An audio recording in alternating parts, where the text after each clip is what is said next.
Hello दोस्तों, welcome to our YouTube channel code word में। ये हमारा पाइथन के रिलेटेड फिफ्थ ट्यूटोरियल है और इस वीडियो में आप पाइथन के वेरिएबल्स के बारे में सीखेंगे।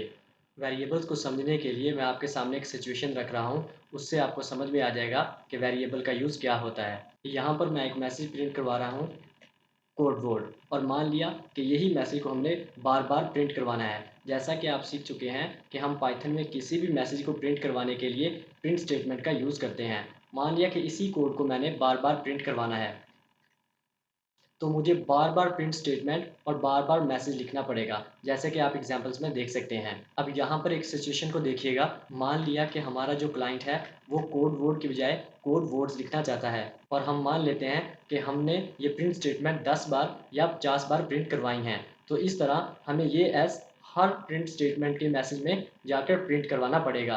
तो इस तरह बहुत ही ज़्यादा टाइम कंज्यूम होता है। तो इस सिचुएशन से बचने के लिए हमारे पास वेरिएबल्स के यूज़ होते हैं। वेरिएबल्स में हम क्या करते हैं, एक नेम लेते हैं और उसमें वैल्यू स्टोर करवा देते हैं।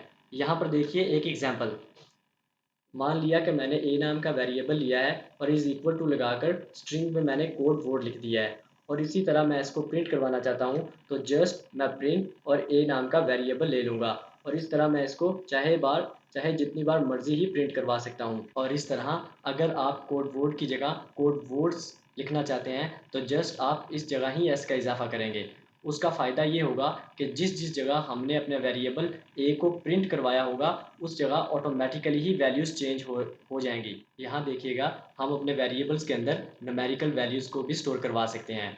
उसके लिए मैंने नम नाम का वेरिएबल लिया और उसमें जस्ट वैल्यू स्टोर करवा दी, और इस तरह मैंने प्रिंट में अपने वेरिएबल को प्रिंट करवा लिया। आप कोई भी नंबर यहाँ पर स्टोर करवा सकते हैं, चाहे तो वो पॉइंट वाला हो चाहे वो सिंपल नंबर हो। अब हम देखेंगे कि ये जो हमारे पास वेरिएबल के नेम है यानी कि नम, हम इसको किस किस तरीके से लिख सकते हैं। पाइथन में वेरिएबल्स क्रिएट करने के दो ही तरीके हो सकते हैं, यहाँ तो वो सही तरीके हो सकते हैं या फिर वो गलत तरीके। और पाइथन के अंदर जो वेरिएबल्स को लिखने के सही और डिफाइन तरीके हैं वो कुछ ये हैं। जैसा कि आप किसी भी वेरिएबल को क्रिएट करने के लिए उसका फर्स्ट लेटर अल्फ़ाबेट ही होना चाहिए, या फिर वो अंडरस्कोर से स्टार्ट होना चाहिए। और आप इसी तरह अंडरस्कोर का किसी दो वेरिएबल्स को जोड़ने के लिए भी यूज़ कर सकते हैं, और इसी तरह आप अपने वेरिएबल्स के दरमियान में कैपिटल लेटर्स का भी यूज़ कर सकते हैं, और आप अपने वेरिएबल के लास्ट में न्यूमेरिकल वैल्यू का भी यूज़ कर सकते हैं, जैसे कि आप देख सकते हैं फर्स्ट नेम 99। इन सभी तरीकों को यूज़ करके आप पाइथन के वैलिड वेरिएबल्स क्रिएट कर सकते हैं।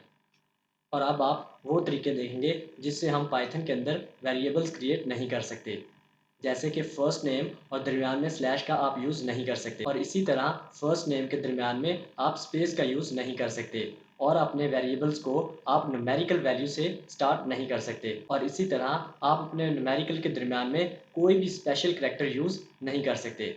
ये कुछ तरीके हैं जिससे आप पाइथन के वेरिएबल्स को क्रिएट नहीं कर सकते। और यहाँ पर मैं आपको पाइथन के वेरिएबल्स के बारे में कुछ ख़ास चीज़ें बताना चाहता हूँ, जैसे कि एज वेरिएबल, ये दोनों पढ़ने में तो एक ही जैसे हैं, बट अगर हम इस एज के अंदर कोई भी वैल्यू स्टोर करवाएंगे और अपने प्रिंट फंक्शन के अंदर इस एज से इसको एक्सेस करने की कोशिश करेंगे, तो वो हमारा जो पाइथन है वो हमें एक एरर शो करेगा।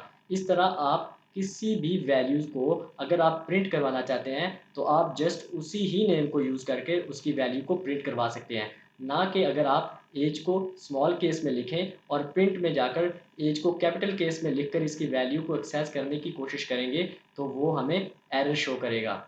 तो इस तरह ये दोनों ही सेम नहीं है। तो आइए अब हम प्रैक्टिकली देखते हैं कि हम पाइथन के अंदर वेरिएबल्स को अलग अलग तरीके से कैसे यूज़ कर सकते हैं। जैसा कि आप देख सकते हैं कि मैं प्रिंट के अंदर अपना कोड वर्ड स्टेटमेंट दे रहा हूँ, और मान लिया कि यही मुझे 3 बार प्रिंट करवाना है। प्रिंट कोड वर्ड, और मुझे बार बार प्रिंट का यूज़ करना पड़ रहा है, और कोड वर्ड, और इसकी अब हम आउटपुट को देखते हैं। तो आप देख सकते हैं हमारे पास तीनों ही आउटपुट सेम आ रही हैं। अब हम देखेंगे कि हम वेरिएबल्स को यूज़ करके हम किस तरह इनका यूज़ कर सकते हैं। बट अगर आप चाहते हैं कि हम कोड वर्ड की बजाय कोड वर्ड्स लिखें, तो हमें तीनों में इंडिविजुअली एस का इजाफा करना पड़ेगा, जैसे कि आप देख सकते हैं एस, एस और एस। और इसकी आउटपुट अगर देखें तो आप देख सकते हैं यहाँ पे कोड वर्ड्स तीनों में ही प्रिंट हो रहा है। इस तरह अगर आपके पास 50 स्टेटमेंट है तो आप 50 के अंदर ही जाकर एस का इंडिविजुअली ही इजाफा करेंगे। तो इस चीज़ से बचने के लिए हम लोग वेरिएबल्स का यूज़ करते हैं। अब हम यहाँ पर एक वेरिएबल को क्रिएट करेंगे। फर्स्ट ऑफ ऑल मैं इसको रिमूव कर लेता हूँ और मैं यहाँ पर अपना ए नाम का वेरिएबल क्रिएट करता हूँ और उसके अंदर कोड वर्ड स्टेटमेंट डालता हूँ और यहाँ पर मैं प्रिंट फंक्शन से अपने वेरिएबल को प्रिंट करवा लूँगा और इसके आउटपुट को देखते हैं। आप देख सकते हैं हमारे पास आउटपुट कोड वर्ड आ रही है और इसी ही तरह हम इसको 3 बार प्रिंट करवा लेते हैं।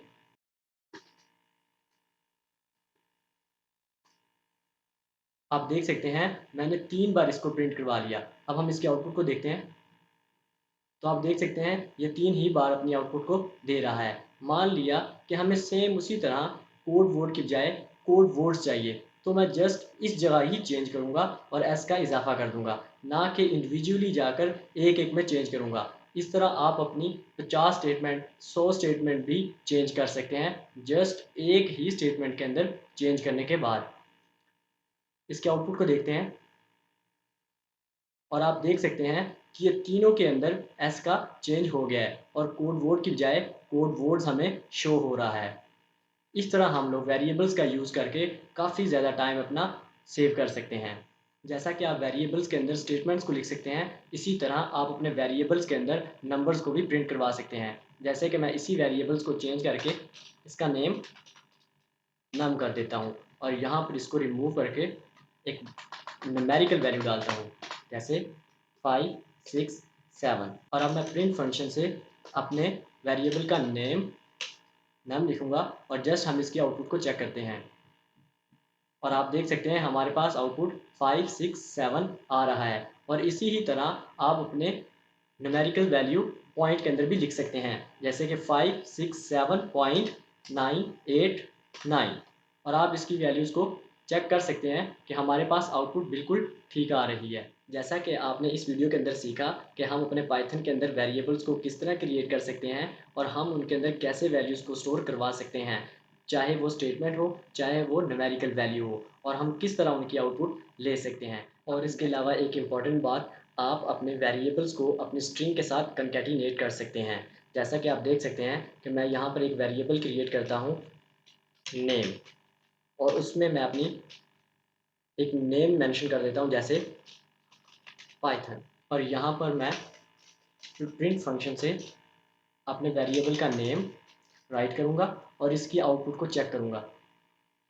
आप देख सकते हैं कि हमारी आउटपुट में पाइथन आ रहा है, बट आप अपने वेरिएबल को अपनी स्ट्रिंग के साथ कंकैटिनेट भी कर सकते हैं। जैसा कि अगर आप चाहें तो यहाँ पर डबल कोटेशन और यहाँ पे लिख सकते हैं माय नेम इज़ और यहाँ पर जस्ट आपने क्या करना है, एक प्लस का साइन डालना है। इस तरह आपका वेरिएबल और आपकी स्ट्रिंग जो है वो कॉन्कैटिनेट हो जाएगी और आप इसके आउटपुट को देख सकते हैं।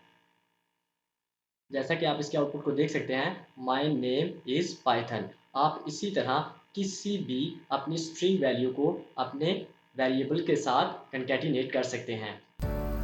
होप सो आपको ये वीडियो ट्यूटोरियल अच्छा लगा होगा।